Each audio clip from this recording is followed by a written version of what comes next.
السلام عليكم ورحمة الله وبركاته. أهلا بيكم في فيديو جديد. النهاردة هنحضروا الأكل سوا. الأكل اللي هنعملها النهاردة شبه جاهز، بس احنا هنعمله شوية حاجات كده تخليها ألذ. قبل ما تبتدي في أي حاجة ما تنساش تقوم تشغل الفرن الأول، علشان إيه؟ يحمى كده على ما نبقى نخلص احنا القصة دي يبقى هو ريدي. المكونات بتاعت النهاردة إيه؟ فراخ، ممكن نص فرخة أو 750 جرام، بصلاية، شوية بطاطس وشوية جزر وصلصة طماطم. أنا بحب بصراحة البراند ده، هو براند إيطالي بس موجود في أي سوبر ماركت ألماني، غالبا بيني. أنا بشتري من بيني دايما. يعني اسعاره لا هي غاليه قوي ولا هي رخيصه قوي، يعني مش رخيصه زي ليدل ولا هي غاليه مثلا زي اديكا، فيعني هي حاجه ايه ان بتوين. وطبعا ما ننساش ان احنا محتاجين حله بايركس زي دي. تعالوا اول حاجه نبتدي بيها ايه؟ ان احنا نقشر الجزر. احلى حاجه في البتاعه دي بقى ان هي ايه، حتى لو انت عندك جزرايه كيرفد كده معفنه كده بتلاقيها ايه بتيجي معاه، تاخدها برده كده. البتاعه دي برضو فظيعه، جبتها من بيني بحوالي 3 يورو او 2.5 يورو مش فاكر، بس فظيعه بصراحه. بقالها معايا دلوقتي حوالي سنه ونص وما قصرتش بامانه يعني. كده الجزر بتاعنا بقى خلاص جاهز. نلموا الدنيا دي بقى كده، ننضفوا الحته دي. متقلقوش احنا مش هنقوم نروح في حته او باسكت الزباله جنبي اصلا. المطبخ كله متر في متر. حلوه البيوت بتاعت المانيا بس سخنطوطه شويه كتير يعني. اللي انا هقوله لكم دلوقتي بقى قد يكون لبعضكم صادم، بس انا هنعمل النهارده حاجه جديده في البطاطس. احنا هنغسلها كويس جدا وهنسيبها بقشرها زي ما هي، هنقطعها بقشرها بس هنغسلها كويس جدا. والطريقه دي واحد صاحبي يمني هو اللي اول مش ده ايه ده انت بس طلعت تحفه بصراحه. وطلع ان القشره بتاعت البطاطس فيها الياف كويسه جدا، فاحنا هنقوم دلوقتي نغسلها كويس جدا وهنيجي نقطعها وهي بالقشر بتاعها. يلا بينا. هي دي البطاطس بتاعتنا زي ما انتم شايفين كده ايه، مغسوله نظيف جدا. ننضف الحته كده عشان انا بحب اشتغل في مكان نظيف. البصله وقعت. نجيبوا بقى البطاطس ونقطعها شرايح كده كبيره، يعني شرايح مش صغنطوطه كده. يعني البطاطسايه ممكن تاخد لها ايه على 4 قطع كده، وهنحطهم في الصينيه بتاعتنا، نفرشهم كده في الصينيه بتاعتنا. اللي فيكم ما يعرفش ان الالمان مشهورين بالبطاطس، يعني عندهم شتيمه كده اسمها الماني كارتوفل علشان عندهم انواع كتيره جدا من البطاطس وبياكلوا بطاطس كتيره جدا، فاتشهروا بان هم الماني بطاطس، يعني تيبيكال جيرماني. يعني انت الماني بطاطس. تهيألي كده بطاطس كفايه خلاص، طالما ملينا الحله كده خلاص بطاطس كفايه. باقي معانا شويه مش لازم نبقى نعملهم في وقت تاني. هنروح نغسل الجزر وهنقطع الاطراف بتاعته كده. دول بقى ايه في الزباله. تعالوا نغسل دول ونيجي تاني.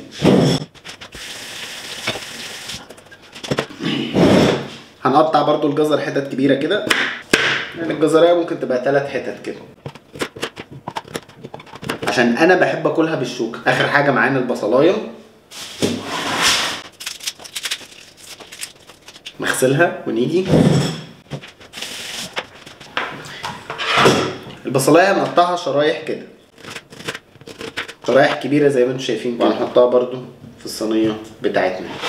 الخطوه اللي بعد كده هنجيبوا الصلصه بتاعتنا. على فكره الصلصه دي متبله، يعني فيها روزماري وفيها بهارات وفيها حاجات كتير، بس ايه انتوا اعملوا صلصه الطماطم اللي تحبوها. انا بجيب دي جاهزه علشان سريعه، وكمان بدل ما اجيب طماطم، الطماطم لوحدها غاليه. دي كلها على بعضيها كده دي 400 جرام كلها على بعضيها بحوالي يورو ونص من بيني برضو. وبالمناسبه يا جماعه البراند ده برضو في منه مكرونه وفي منه ملح، بيبيع حاجات كتيره جدا جدا جدا. براند ايطالي، وبيعمل كمان بيتزا جاهزه بالتونه روعه برضو. بجيبها لما ببقى مزنوق في الوقت كده. في يوم هبقى اعملها لكم، لسه واكلها من يومين. هننزلوا بقى ايه بالصلصه كده على الخضار بتاعنا، ممكن 200 جرام منها بس كفايه. هنيجوا بقى بايدينا كده ايه وندعك الحاجات دي كلها مع بعض. نخلي التتبيله بقى ايه تلمس كل حاجه في الخضار.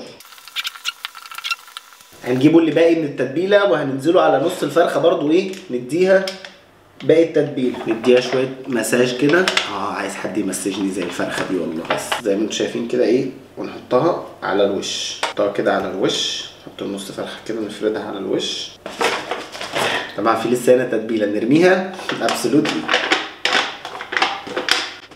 بس بس على الرايق كده. دي لا بنعمل بقى جنبها رز بقى ولا بنعمل جنبها كلام فاضي، هي بتتاكل كده يعني. النشويات البطاطس كفايه قوي مع النشويات، مش محتاجين رز في حاجه. اللي باقي من التتبيله دي ممكن نحطها برضو على مكرونه. هو باقي حوالي مثلا ايه 100 جرام، ممكن نستخدمهم مثلا يوم مزنوقين ولا حاجه، انهم عاملين بيها مكرونه بالريد صوص، غاليين شويه مكرونه وحاطين عليها الصلصه دي وزي الفل. طبعا مش محتاج اقول لكم ان في الزباله بنفصل الحاجات دي لوحدها، يعني ده بيروح في حته وده البلاستيك بيروح في حته والحاجات الاورجانيك بتروح في حته. مش محتاج اقول لكم الكلام ده يعني. قبل ما نروح نغسل ايدينا محتاجين نجيب السكينه كده ايه ونرشق الفرخه، نخزقها كده، نتاكد ان هي ميته بس مش اكتر ولا اقل يعني. نغسل ايدينا بقى ونيجي بعد كده هنيجوا بقى ايه بورقه زبده زي دي كده، ونحطها هنا وهنغلف بالفويل. ليه بنحط ورقه زبده الاول؟ علشان الفويل ما يلزقش في الفرخه.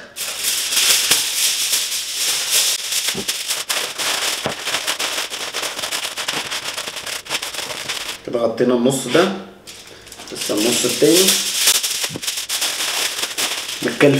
متكلفته بصوا مفيش مهرب. تمام قوي كده. تعالوا بقى ايه بالسكينه وهنعمل اخرام في كل حته بس كده يا رايق. هناخدها بقى ايه ندخلها الفرن اللي هو اوريدي اصلا سخن،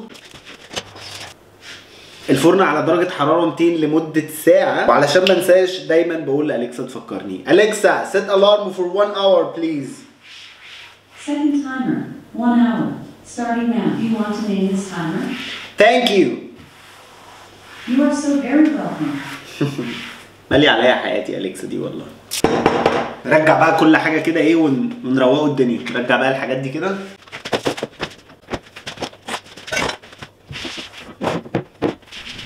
كده الاكل بتاعنا بقى جاهز. تعالوا بقى ايه نقفل الفرن.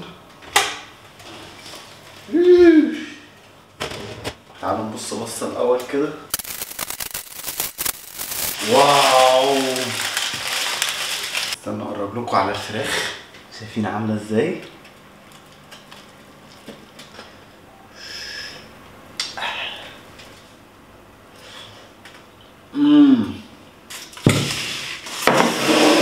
ولا يا ولا مش محتاج بقى لا رز بقى ولا كلام فاضي من ده. انت تاخدها كده على طول زي ما هي كده. شايفين الخضار؟ شايفين الخضار قد ايه جوسي؟ ده سيست زيه لكا. وعلى فكره هيتبقى منك حوالي تقريبا نص الصينيه دي كده خضار، وموجود فيه اللي هو الصوص بتاعه. ممكن بكره تعمل ايه بقى؟ تعمل جنبها شويه رز ويبقى بكره الغداء فيجن. مش توتالي فيجن يعني، ممكن نقول الله اكبر الله، يعني اللي هو رز وخضار يعني. مش هو اي نعم الصوص ده فيه كان موجود فيه فراخ قبل كده بس يعني ارديحي. ارديحي مش فيجن، ارديحي. شكرا، اشوفكم الفيديو اللي جاي.